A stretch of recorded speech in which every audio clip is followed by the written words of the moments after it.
Section 4.7 is all about inverse trig functions. Now, we're not talking about reciprocal trig functions, and I tried to do a good job of making sure I didn't accidentally call all of my reciprocal functions inverse functions, because this is an inverse function.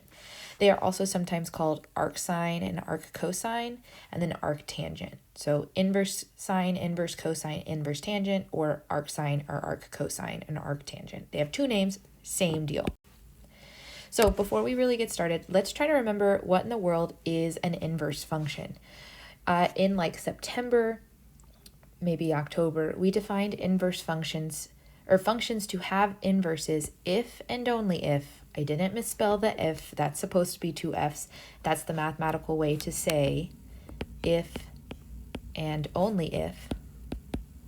Mathematicians are lazy, so we make up our own, vocabulary. So if and only if they pass the vertical line test and the horizontal line test, both of them.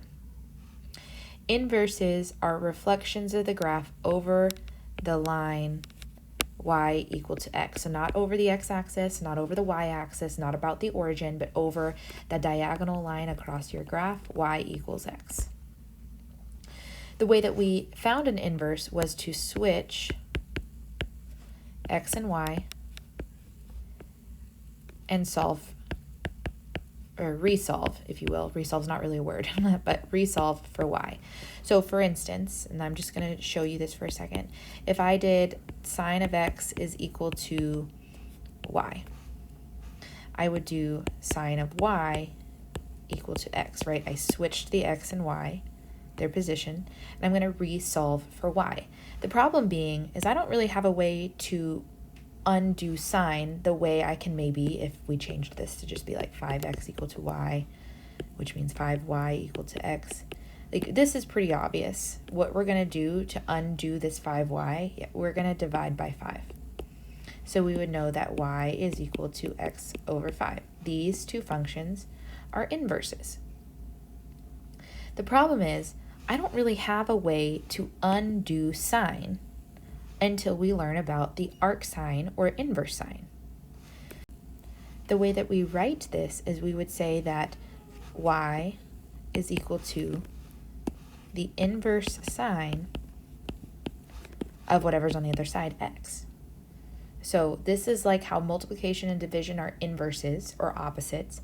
Sine and inverse sine are inverses or opposites. So that's kind of what we're doing here. But what happens with the inverse functions is we're going to have to modify where these graphs show up.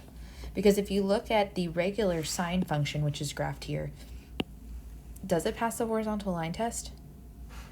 Like, no way. Look, here's 4 different places where sine doesn't pass the horizontal line test. So we have a problem. We need to restrict the domain so that I can actually pass the horizontal line test.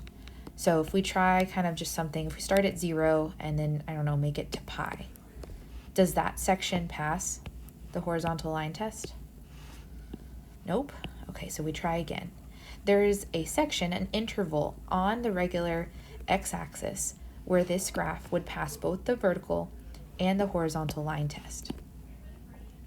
That is between negative pi over 2 and pi over 2. This little section right here passes the horizontal line test. At no point does the sine in that little section have any value that would fail the horizontal and vertical line test. So what we do when we talk about the inverse sine and inverse cosine and inverse tangent is we restrict the domain. Basically, we chop off the graph, ignoring parts of it. We only care about this section right here because this is the only section that passes both the horizontal line test and the vertical line test. So what that means for us is that our sine and arcsine on a graphing calculator will look something like this, where the domain of sine, it's the first section right here, we just chopped it off between negative pi over 2 and pi over 2. The domain is just that, what we chopped it off of, and the range is the full range of the graph from negative 1 to 1. That's important that we got the full range. We didn't just get half of the range. We wanted both amplitudes. So inverse sine or arcsine is going to be the inverse of that. So the domain and range are going to switch. The domain of inverse sine is between negative 1 and 1. the range is going to be from negative pi over 2 to pi over 2. And since with sine, the input is usually an angle measurement and the output is some exact value, inverse sine is the opposite. Inverse sine gives you output of an angle between negative pi over 2 and pi over 2 output, whose sine is some value x, whose exact value we plugged in. It's the inverse of sine. So if we look at a unit circle, and this is going to be really important as we start to solve these problems, we said that sine, arc sine, is only going to show up between negative pi over 2 and pi over 2. That's where we restricted its domain. So that means I'm only looking at the graph in these two quadrants. You can only do inverse sine in quadrant 1 and quadrant 4. Right? Quadrant 1 and quadrant 4. What's kind of important to think about is the types of positivity you're going to have. In quadrant 1, the positivity of sine is positive because all of the trig functions are positive here. In quadrant 4, cosine is negative, which means cosine is positive, which means sine would have to be negative down here. So if you get a negative output value, or negative input value, your output value is going to be some angle in quadrant 4. If you get a positive input value, your angle is going to be some angle in quadrant 1. Now we can do the same things for arc cosine. This is a regular cosine curve, but again, it does not pass the horizontal line test. So we need to find a section of this graph that does. If we tried the section that worked for sine, which was from negative pi over 2 to pi over 2, does that section pass the horizontal line test? No, it doesn't. So I have to find an interval on this graph where it would pass the horizontal line test. And that interval is going to be from 0 to pi. Here, all of the values pass the horizontal line test. So if I just look at only the values between 0 and pi, and basically get rid of the rest of the curve, the rest of the wave, we can have an arc cosine. So this is the section you care about because, again, it passes the horizontal line test and the vertical line test. So here's some details about arc cosine, comparing it to cosine. So again, we restricted the domain from 0 to pi, which means that that's the range or the output values of arc cosine, which makes sense because you're reversing what we do. The range is from negative 1 to 1, which means the domain is from negative 1 to 1. And since when you normally plug in a cosine value, you would get out an exact measurement. You plug in an exact measurement, you get out an angle. So we're working backwards with trig. Now, quick refresher, just because we are going to have to start remembering this. Sine, or inverse sine, is defined in these two quadrants, not the other two. But we said that arc cosine doesn't have the same domain as arc sine. The domain of arc cosine is from 0 to pi. So arc cosine is only going to show up in these two quadrants, in quadrant 1 and in quadrant 2. If you have a positive input value, your output value is going to be somewhere here in quadrant 1. If you have a negative input value, your output value is going to be somewhere here in quadrant 2. And to be honest, if you have a negative input value with cosine, these are really the only tricky, and I'm using air quotes when I say tricky problems. The rest of them are pretty straightforward. Last but not least, we have arctangent. Now, hopefully pretty quickly you can kind of identify where the domain for arctangent is going to be because we need it to pass the horizontal line test.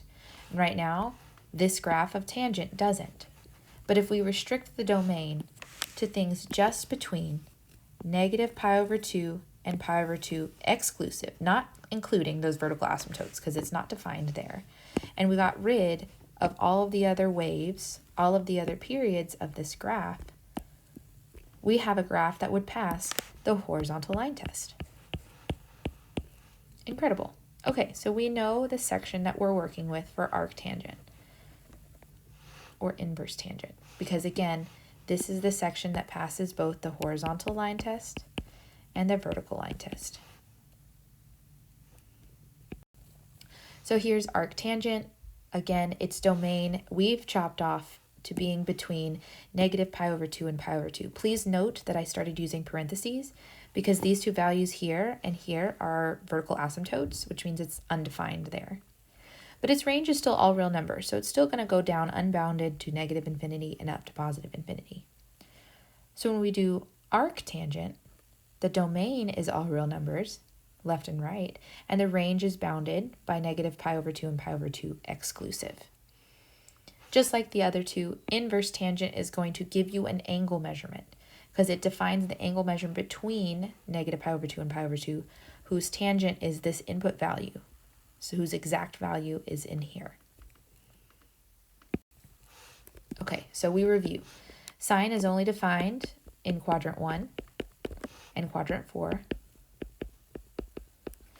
Cosine is defined in quadrant 1 and quadrant 2. And we just need to figure out where tangent is defined.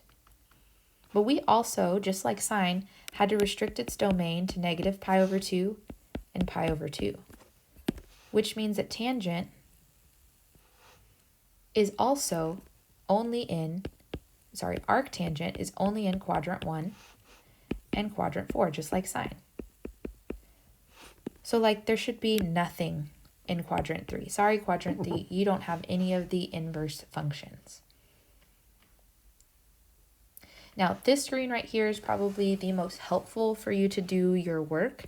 I'll help label this unit circle with some more important things that maybe you just like pause your screen on while you're doing your work that I think might be helpful for you.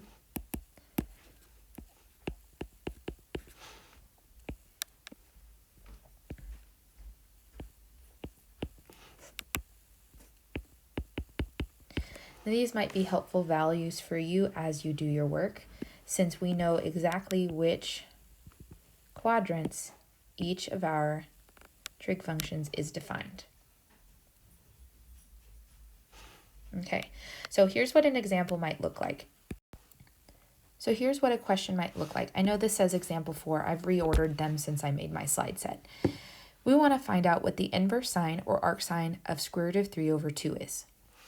Now, square root of 3 over 2, that's a positive exact value, which means for sine, since we're defined only in quadrant 1 and quadrant 4, I'm actually looking for some angle that's positive.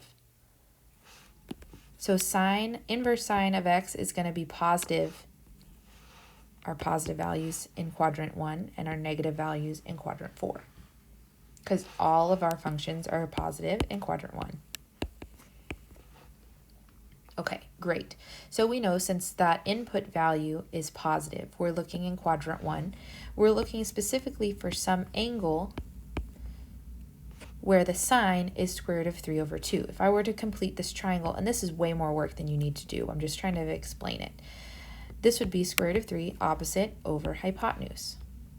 We're just trying to figure out what angle gives us that triangle in the unit circle. But what I want you to do when drawing a unit circle is almost unnecessary, because this is an easier problem. I want you to think about this. Before today, if I asked you the sine of something, some angle, you'd answer square root of 3 over 2. In fact, some of you probably did it at the door when you came into class. What angle would I have asked you for if you had answered square root of 3 over 2? Yeah, hopefully you're saying 60 degrees, which we're dealing with radians, so that's pi over 3. The sine of pi over 3, 60 degrees, is square root of 3 over 2. Guys, that's really it. In the first quadrant, the angle measurement that's going to give me the square root of 3 over 2 for the sine means that the inverse sine or arcsine of square root of 3 over 2 is pi over 3. Bloop, bloop.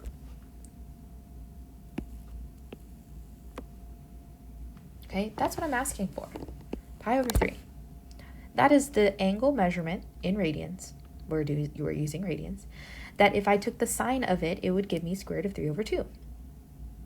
It's in the first quadrant, again, because this value in the parentheses is positive. And sine is going to be positive in the first quadrant. If we look at another example, we're going to do the inverse tangent of square root of 3. Now again, because this is positive, I know that tangent only appears in the first and the fourth quadrant. But because of all-star trig class, I know that this is going to be the positive tangents and these are going to be the negative tangents. And I have a positive value, so again, we're in quadrant 1. This is an easy problem. We're looking for some angle where the tangent would be square root of 3 over 1, which again, drawing the unit circle is helpful but almost unnecessary sometimes. Because what I want you to remember is the tangent of some angle is equal to square root of 3. If I had asked you this question, what angle would you have had on your question to tell me square root of 3 or square root of 3 over 1? Yeah, again, that tangent or that angle is going to be pi over 3, 60 degrees. So we know that the inverse tangent of square root of 3 is equal to 60 degrees, pi over 3.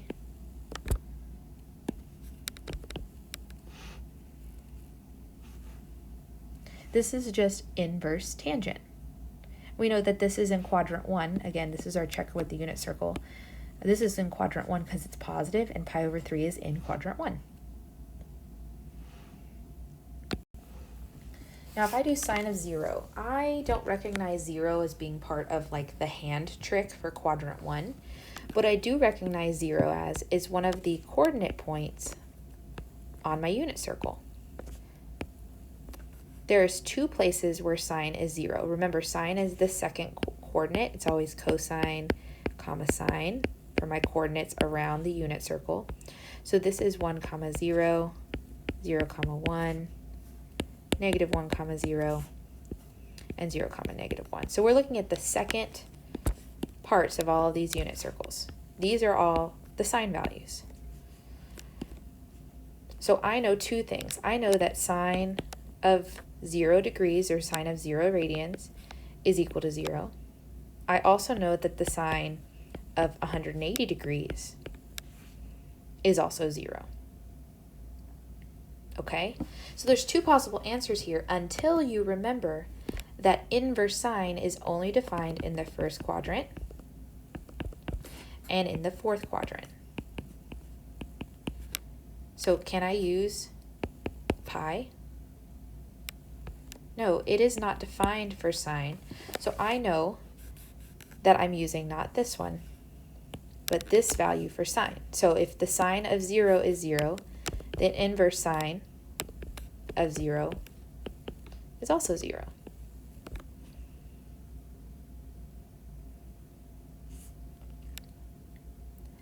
Now this kind of question is the one where it's going to get a little bit more complicated. Do you notice that you have a negative value, negative exact value in the question? We want the inverse cosine of negative pi over 2 over 2. Okay, couple of things to remember. Cosine, where is it defined? Inverse cosine, is defined in quadrant 1 and in quadrant 2. In quadrant 1, all of my trig functions are positive. In quadrant 2, cosine is negative. So that right there helps me know that this angle measurement is going to have to be in quadrant 2. Okay, so if I draw, these are the ones that I think a unit circle is helpful for. I want to know the reference angle here. Because when I do trig outside of quadrant 1, I always do my trig with the reference angles. So if I were to ask you, cosine of some angle is equal to square root of 2 over 2. You would say, oh, well, the cosine of 45 degrees, or pi over 4, is equal to square root of 2 over 2. Well, that's fantastic. That's going to get us where we need to go, because we know the angle we're dealing with, our reference angle, The angle here is pi over 4. But because it's negative, we know we're talking about this entire angle that I've just drawn in purple. Not just the reference angle, but the whole angle to get it in quadrant 2, where cosine is negative. Okay, well, if I go from 0 to pi, that's pi distance. But I just want to go the purple length, which is how much less than pi? It's just this reference angle of pi over 4 less. Which, okay, if I just wanted to do this by hand, pi is 4 pi over 4, so then I'm going to subtract 1 pi over 4. Therefore, I get that this is 3 pi over 4, the purple angle. And that's what I need. We would answer that the inverse cosine of square root of 2 over 2 is equal to 3 pi over 4. Not the reference angle that we found, even though that is needed to be able to decide what angle I'm working with in the reference triangle, but actually what gets us to that second quadrant.